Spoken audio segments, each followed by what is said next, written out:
नाज़रीन, आपको सीधे लिए चलते हैं पीएम मोदी के वाराणसी दौरे के ताल्लुक से, जहां काशी विश्वनाथ कॉरिडोर का उन्होंने इफ्तिताह किया है। उन्मुक्त होगी, प्रसन्न होगी तो बाबा के ध्यान में हम गंग तरंगों की कलकल, गंग तरंगों की कलकल का दैवीय अनुभव भी कर सकेंगे। बाबा विश्वनाथ सबके हैं, मां गंगा सबकी है, उनका आशीर्वाद सबके लिए है।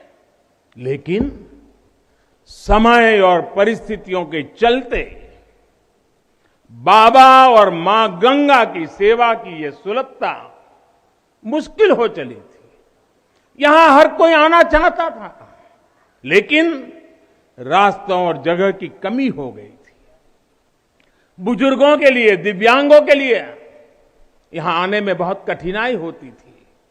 लेकिन अब विश्वनाथ धाम परियोजना के पूरा होने से यहां हर किसी के लिए पहुंचना सुगम हो गया है। हमारे दिव्यांग भाई बहन, बुजुर्ग माता पिता सीधे बोर्ड से जेटी तक आएंगे। जेटी से घाट तक आने के लिए भी एस्केलेटर लगाए गए हैं, वहां से सीधे मंदिर तक आ सकेंगे। संकरे रास्तों की वजह से दर्शन के लिए जो घंटों तक का इंतजार करना पड़ा था, जो परेशानी होती थी, वो भी अब कम होगी। पहले यहां जो मंदिर क्षेत्र केवल 3000 वर्ग फीट में था, वो अब करीब 5 लाख वर्ग फीट का हो गया।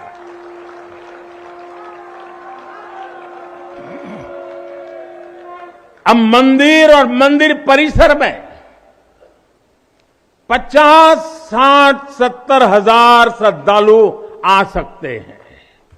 यानी पहले मां गंगा का दर्शन स्नान और वहां से सीधे विश्वनाथ धाम, यही तो है हर हर महादेव। साथियों, जब मैं बनारस आया था तो एक विश्वास लेकर आया था।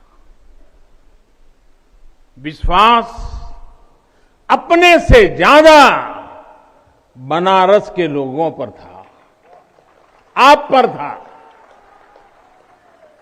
आज हिसाब किताब का समय नहीं है, लेकिन मुझे याद है तब कुछ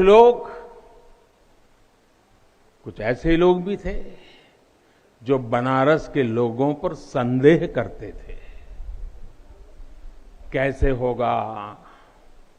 होगा ही नहीं, यहां तो ऐसे ही चलता है। ये मोदी जी जैसे बहुत आके गए।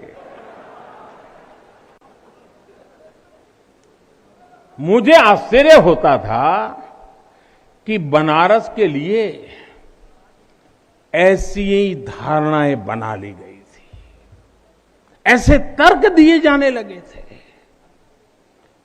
ये जड़ता बनारस की नहीं थी, हो भी नहीं सकती थी। थोड़ी बहुत राजनीति थी, थोड़ा बहुत कुछ लोगों का निजी स्वार्थ, इसलिए बनारस पर आरोप लगाए जा रहे थे। लेकिन काशी तो काशी है, काशी तो अविनाशी है। काशी में एक ही सरकार है,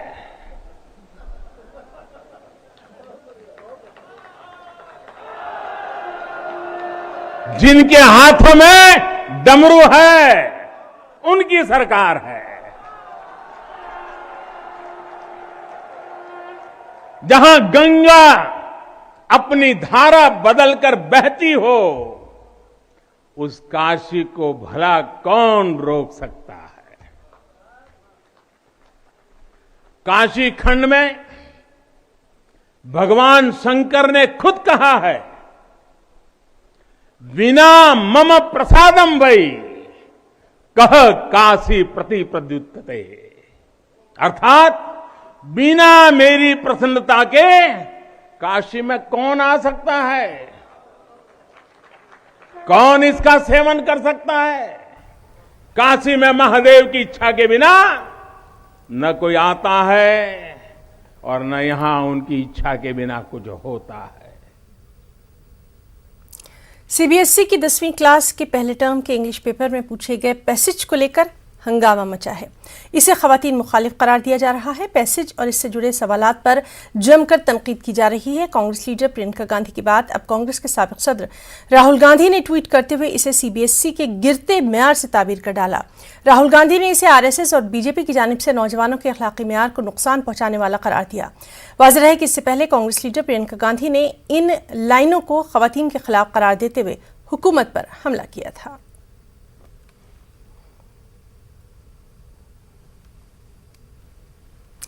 दिल्ली के उजियाला अरविंद केजरीवाल ने कहा है कि हम ओमिक्रॉन के खतरे से निपटने के लिए पूरी तरह से तैयार हैं। केजरीवाल ने यह भी कहा कि अगर जरूरत पड़ी तो हम पाबंदियां लगाएंगे। उन्होंने कहा कि फिलहाल ऐसी कोई पाबंदियां लगाने की जरूरत नहीं है। केजरीवाल ने कहा कि स्कूलों को दोबारा खोलने का फैसला मौसम सरमा की तातीलात यानी छुट्टियां खत्म होने के बाद किया जाएगा। की पूरी तरह से तैयारी है। मैंने पहले भी कई बार मैं रिव्यू मीटिंग्स ले चुका हूं, बेड्स को देखते हुए, ऑक्सीजन की सप्लाई देखते हुए, दवाइयां, सब चीज की तैयारी है।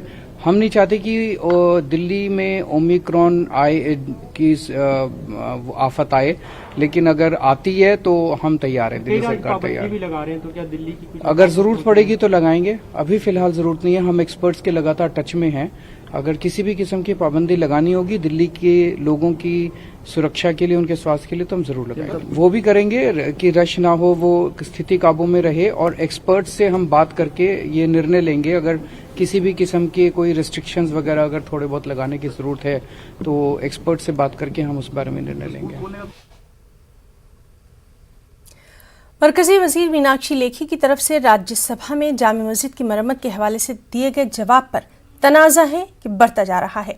रुकने असेंबली शशि थरूर ने भी मरकजी वजीर बराए सकाफती उमूर जय किशन रेड्डी को इस सिलसिले में खत लिखा है और इस पूरे मामले पर न्यूज़ 18 उर्दू ने कांग्रेस के रुकने पार्लियामेंट अब्दुल खालिक से खास बातचीत की। हालत खस्ता है, लेकिन मरकजी हुकूमत की तरफ से जवाब दिया गया है कि वो उसकी मरम्मत नहीं कराएगी। इस पूरे मामले को लेकर विवाद और तनाज़ा शुरू हो गया है। हमारे साथ हैं कांग्रेस मेंबर पार्लियामेंट अब्दुल खालिक साहब।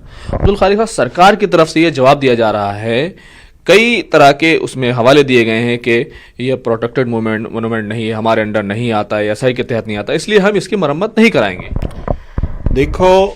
देखिए, सरकार का ये ड्यूटी बनता है। जामा मस्जिद सिर्फ मुसलमान का प्रॉपर्टी नहीं है। जामा मस्जिद नेशनल मोनूमेंट है। आपका डेफिनेशन में क्या होते हैं वो बात अलग है, लेकिन ये नेशनल मोनूमेंट है। यहाँ के साथ मौलाना अबुल कलाम आज़ाद की मेमोरी इन्वॉल्व है, यहाँ के साथ स्वामी श्रद्धांजलि के मेमोरी इन्वॉल्व है, और ये नेशनल मोनूमेंट है, सालों से ये है। तो ये सरकार के ड्यूटी बनते हैं, मिनिस्ट्री ऑफ कल्चर के ड्यूटी बनते हैं, मिनिस्ट्री ऑफ माइनॉरिटी अफेयर्स के ड्यूटी बनते हैं, आर्कोलॉजी डिपार्टमेंट के ड्यूटी बनते हैं। इसका हिफाजत करे, इसका रिपेयरिंग हो, जो भी काम का जरूरत है करना चाहिए। ये सरकार का ड्यूटी बनता है, कर्तव्य बनते हैं। लेकिन अगर देखें तो जब भी जामा मस्जिद की मरम्मत हुई अब तक, कभी मौलाना आज़ाद ने, दूसरे लोगों ने जब भी कराई, एएसआई ने की इसकी मरम्मत, लेकिन स्पेशल केस के तौर पर फंड जारी किया गया। मेरा जो कहना है, सरकार को ड्यूटी बनता है। ये देश का प्रॉपर्टी है, देश का मोनूमेंट है, इसीलिए सरकार का ये सेंट्रल वक्फ काउंसिल भी है, मिनिस्ट्री ऑफ माइनॉरिटी अफेयर्स भी है, मिनिस्ट्री ऑफ कल्चर भी है, आर्कोलॉजी डिपार्टमेंट भी है, सारे को ड्यूटी बनता है। कौन करेगा? सरकार तय करे। कि 2005 में सऊदी सरकार ने इस मामले को लेकर फंड का जो मसला एक खड़ा होता है कि दिल्ली वक्फ बोर्ड के तहत आता है और दिल्ली वक्फ बोर्ड कराए, दिल्ली सरकार कराए, ये तमाम चीज़ें आती हैं, तो फंड का एक मसला ज़रूर है। तो फंड क्या मानते हैं सरकार को इस मामले में जारी करना चाहिए? देखिए, अगर सरकार के पास फंड नहीं है, सरकार बोलना चाहिए। अगर सरकार के पास फंड नहीं है तो देश का जो ये ईमानदार लोग हैं, जो विश्वासी लोग हैं, वो लोग फंड वो अरेंज हो जाएगा। मैं नहीं बोलेंगे सऊदी से लाना होगा। देश के मुसलमान के पास इतना तो पैसा है, ताकि अपना जो मोनूमेंट है इसको हिफाजत करें, इतना पैसा हो जाएगा। लेकिन सरकार को ड्यूटी बनते हैं। और देखो, कोई स्वामी जी ने बोला, कोई विश्व हिंदू परिषद का कभी बोलेगा ये लोग जी ये राम मंदिर का मूवमेंट आज़ादी का मूवमेंट से, आज़ादी का आंदोलन से बड़ा है, ये कोई बात होता है क्या? और ये उन लोग का बोलना नेचुरल भी है, क्योंकि आरएसएस बोलो या विश्व हिंदू परिषद बोलो, ये लोग कभी आज़ादी का जंग में ये लोग पार्टिसिपेट नहीं किया था। कैमरामैन फिरोज वानी के साथ खुर्रम शहजाद, न्यूज़ 18 दिल्ली।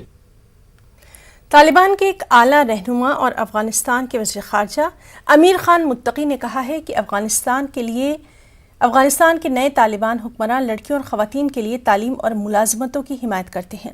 उन्होंने कहा कि लाखों अफगानों की ज़रूरत में मदद के लिए वो दुनिया के अच्छे नज़रिए के ख्वाह हैं। अफगान वज़ीर ख़ारजा के मुताबिक तालिबान हुकूमत तमाम ममालिक के साथ अच्छे ताल्लुकात चाहती है और उसका अमरीका से कोई मसला नहीं है। उन्होंने वाशिंगटन और दीगर ममालिक पर जोर दिया कि वो $10 बिलियन से ज़्यादा के फंड्स जारी करें, जो कि 15 अगस्त को तालिबान के इक़्तिदार में आने के बाद से मुंजमद कर दिए गए थे।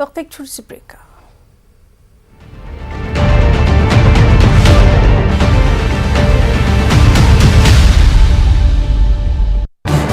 इस न्यूज हेडलाइंस के प्रायोजक पेट सफा आयुर्वेदिक जून, पेट सफा हर रोग दफा।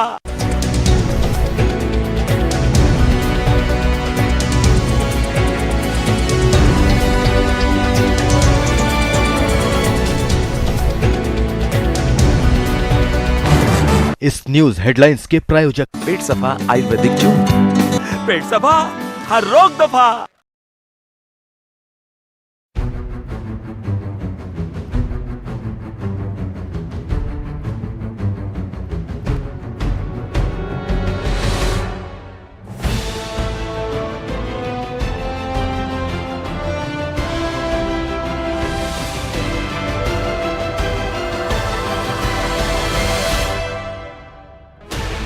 $16 channels, 15 languages, 26 states, 1,200 plus reporters, 66.9 crore viewers. India's largest news network, News 18 Network.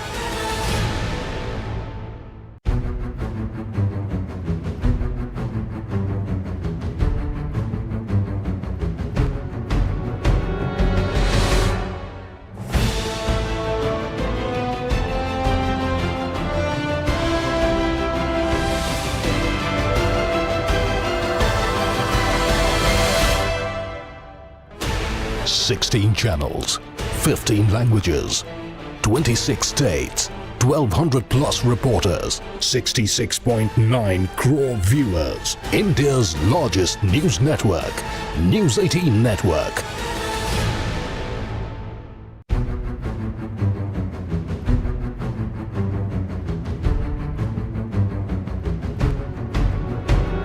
इस न्यूज हेडलाइंस के प्रायोजक पेट सफा आयुर्वेदिक जून, पेट सफा हर रोग दफा।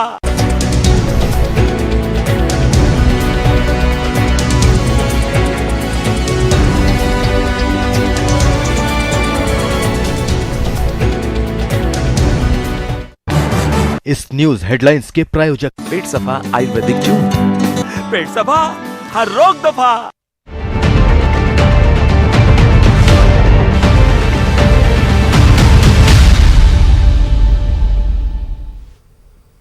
मध्य प्रदेश में 3 मरहलों में होने वाले पंचायत इंतखाबात की हदबंदी, रिजर्वेशन और रोटेशन के मामले को लेकर सुप्रीम कोर्ट में आज समाअत होना है। सईद जाफर और जया ठाकुर की जानिब से दायर की गई अर्जी में सुप्रीम कोर्ट आज महाराष्ट्र ओबीसी रिजर्वेशन के मामले के साथ साथ समाअत करेगा। वाज़ेह रहे कि एमपी पंचायत इंतखाबात को हुकूमत के जरिए कमलनाथ हुकूमत के अहद में कराई गई हदबंदी और रिजर्वेशन रोटेशन को मनसूख करके 2014 की हदबंदी और रिजर्वेशन की बुनियाद पर कराया जा रहा है, जिसे जबलपुर हाईकोर्ट और ग्वालियर बेंच में चैलेंज किया गया। दोनों ही अदालतों ने पंचायत इंतखाबात पर रोक लगाने से इनकार कर दिया था। वहीं पंचायत इंतखाबात के लिए आज से पहले मरहले के 9 अजला के लिए पर्चा नामजदगी दाखिल करने का अमल भी शुरू हो जाएगा और ऐसे में सुप्रीम कोर्ट के फैसले पर सभी की निगाहें हैं। मध्य प्रदेश के पंचायत चुनाव में दायर याचिका की सुनवाई एक साथ होगी। हम सुप्रीम कोर्ट से मांग करते हैं कि चुनाव यथावत रखे, लेकिन परिसीमन और आरक्षण 2019 का हो। हमने सुप्रीम कोर्ट में कहा है कि हमें चुनाव की तारीखों से कोई आपत्ति नहीं है, चुनाव इन्हीं तारीख में हो जाएं, लेकिन 2014 के परिसीमन और 2014 के आरक्षण पे ना होके भारतीय संविधान और मध्य प्रदेश के ग्राम स्वराज अधिनियम 1993 की धारा और नियम के तहत जो रोटेशन की व्यवस्था की गई है। और चलिए सीधे रुख करेंगे, हमारे साथ मौजूद हैं हमारे नुमाइंदे मेहताब आलम।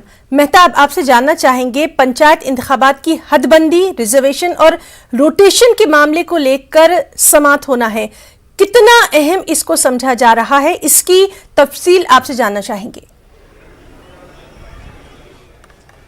है ना, ये मामला बहुत ही अहम है और अहम इसलिए भी है क्योंकि हर 5 साल में जब इंतखाबात होते हैं तो हदबंदी और रिजर्वेशन का रोटेशन होता है, क्योंकि 2019 में जो रिजर्वेशन को लेकर जो है नया रोटेशन को हुआ था, अगर उसकी बुनियाद पर ना मानकर 2014 की बुनियाद पे करवाया जाएगा तो 2014 में जो लोग इससे फ़ायदा जिनको मिला था उन्हीं लोगों को दोबारा फ़ायदा मिलेगा। अगर रोटेशन नहीं होता है तो नए लोगों को जो मौका मिलना था वो मौका नहीं मिल पाएगा। और दूसरा सवाल ये है कि 2014 के बाद मध्य प्रदेश में 1071 नई पंचायतों की तश्कील हुई है। नए ज़िले का जो क़याम अमल में आया है उन जगहों पर भी क्या होगा इस तय होना बाकी है। यही वजह है कि जया ठाकुर और सैयद जाफर ने इस मामले को लेकर सुप्रीम कोर्ट से रुजू किया है और आज जो है इस मामले में जहां पर महाराष्ट्र के ओबीसी रिजर्वेशन का मामला है, वहीं पर मध्य प्रदेश में पंचायत इंतखाबात और रिजर्वेशन के मामले को जो है अहम फैसला होगा और सभी की नजर उस पर मरकूज है। वहीं पर दूसरी तरफ बात करें तो Madhya Pradesh state election commission ने 4 दिसंबर को मध्य प्रदेश में 3 मरहलों में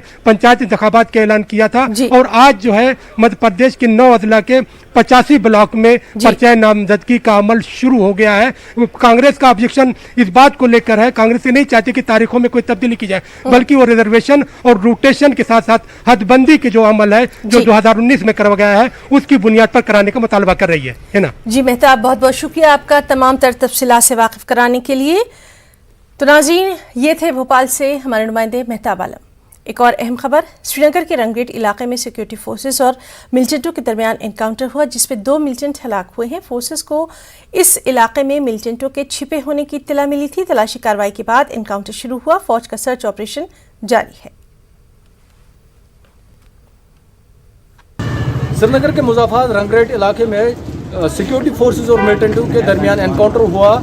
इस एनकाउंटर में 2 मिलिटेंटों को मार गिराया गया है। सिक्योरिटी फोर्सेस के मुताबिक उन्हें इलाके में मिलिटेंटों के छुपे होने की इत्तला मिली थी, जिसके बाद उन्होंने इलाके का मुहासरा किया और इस बीच इलाके में छुपे मिलिटेंटों ने उन पर फायरिंग की और जवाबी कार्रवाई में उन्होंने 2 मिलिटेंटों को मार गिराया है। न्यूज़ 18 उर्दू के लिए रंगरेट श्रीनगर से मैं आबिद हुसैन। मुल्क के आईटी शहर बेंगलुरु में एनआरआईज ग्लोबल मीट का इनेकाद किया गया। गोवा के गवर्नर श्रीधरन पिल्लई ने इस इजलास से खिताब किया। इस मौके पर उन्होंने कहा कि हिंदुस्तान के शहरी दुनिया के कोने कोने में आबाद हैं। एनआरआईज ने न सिर्फ मुल्क की मईशत को बेहद मजबूत किया बल्कि हिंदुस्तान की तहजीब और सकाफत को भी दुनिया भर में खास पहचान दिलाई है। इस मौके पर राज्यसभा के रुकन डॉक्टर सैयद नासिर हुसैन ने कहा कि वो एनआरआईज के मसाइल को पार्लियामेंट में उठाएंगे।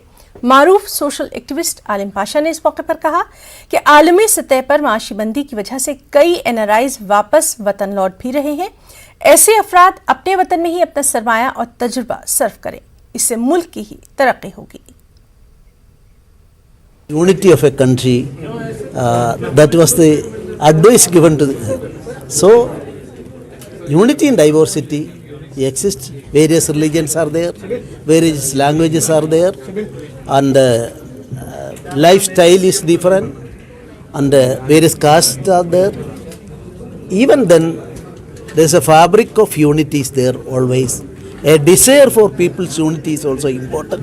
That is why India would survive, and the 21st century will be that of India. हम लोगों को लगता है कि लोग वहाँ पे जाते हैं, बहुत सारा पैसा कमा के आ जाते हैं, वहाँ पे भी बहुत सारी दिक्कतें इनको पैदा होते हैं, और साथ में वापस आने के बाद में अगर उनको यहाँ पे कोई एक बिज़नेस इस्टेब्लिश करना है, न तो कोई घर लेना है, न तो यहाँ पे आके फिर वापस यहाँ पे अपने आप को इस्टेब्लिश करना है, तो बहुत सारी दिक्कतें पैदा होती हैं। इसमें सरकार की तरफ से, चाहे स्टेट वो हो या सेंट्रल गवर्नमेंट हो, सरकारों की तरफ से क्या मदद हो सकती है उसके ऊपर एक बहस होना चाहिए।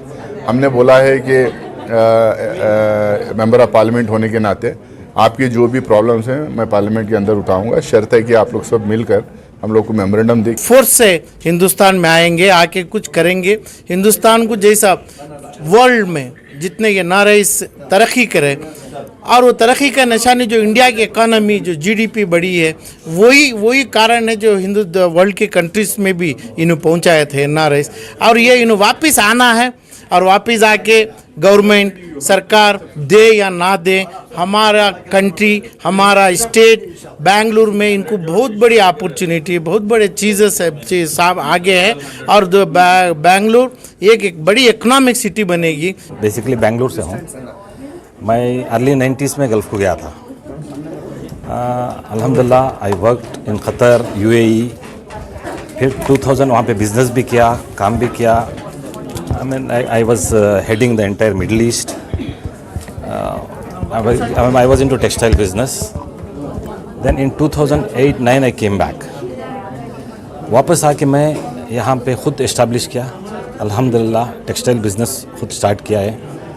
मैं ये बोलना चाह रहा हूँ कि नॉट नेसेसरी कि गल्फ़ आने के बाद में, गल्फ़ से वापस आने के बाद में लोग कुछ नहीं कर पाएंगे।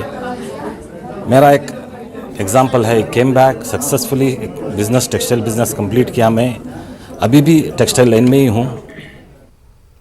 थाने क्राइम ब्रांच ने भिवंडी में 4 रोज़ा नौमौलूद बच्चे को फरोख्त करने के मामले में एक जोड़े को गिरफ्तार किया है। पुलिस ने नौजायदा के वालिदैन वकील अंसारी और मुमताज अंसारी और फरोख्त करवाने वाले दलालों समेत 6 लोगों को गिरफ्तार किया। पुलिस के मुताबिक मासूम बच्ची का 1.5 लाख में सौदा तय हुआ था। ये सब कुछ थाने की एक होटल में हो रहा था। इसकी सारी वीडियो होटल के CCTV कैमरे में कैद हो गई हैं। फिलवक्त पुलिस ने नौमौलूद को अपने कब्जे में लेकर डोंबिवली के चैरिटेबल ट्रस्ट के हवाले कर दिया है। हमें जो इन्फॉर्मेशन मिली थी कि एक 5-6 दिन का जो बच्ची है उसको बेचने के लिए कोई जो ग्राहक ढूंढ रहे हैं, ये हमको इन्फॉर्मेशन मिली। इस हिसाब से हमने उस पर थोड़ा वर्कआउट करके हमारा ही जो डमी ग्राहक उस जो एजेंट है उसके संपर्क में लाया, और उस ग्राहक से वो जो एजेंट है उनसे बातचीत के दौरान ये तय हुआ कि 1.5 लाख रुपए में वो बच्ची बेचने को रेडी है। तो फिर वो बेचने के लिए राबड़ी के जो होटल है, स्वागत होटल है, उसमें आने वाले हैं। इस हिसाब से आने वाले थे, इसलिए हमने सब वो टीम के साथ वहाँ पे ट्रैप लगाया था। वो आए, बच्चे को दिखाया, उसके बदले में उन्होंने 1.5 लाख लिया। उसको पैसे लेते टाइम हमने उसको रेड किया, रंगे हाथ मिले। हमको वहाँ पे 6 लोग मिले, उसके माता पिता, उसके रिलेटिव्स और एजेंट, ऐसे लोग मिले। उनके ऊपर हमने कार्रवाई की। खबरों में इतना ही। आदाब।